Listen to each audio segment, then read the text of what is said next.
So you have to push and hold for 2 seconds. That way, if it just gets bumped, it stays on. Push and hold, it stops. So let's say the baby's holding it and you don't want the sound on. If they push this button, it's not going to work unless it's held down for 2 seconds. And it fits right back in here.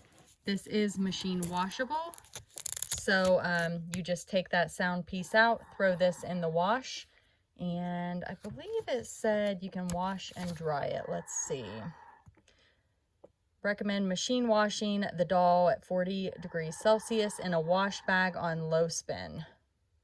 If necessary, gently readjust the filling after washing to help the doll regain its former shape.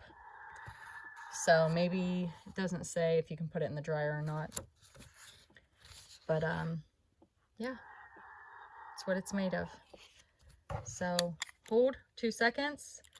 Put it back in. It does have Velcro that you just took. I think you can put it inside this. It just kind of holds it in place better. But yeah, super, super cute. And it is the Lulla doll, I think is how it's pronounced. Sleep longer, feel better, be safer. Sleep companion doll.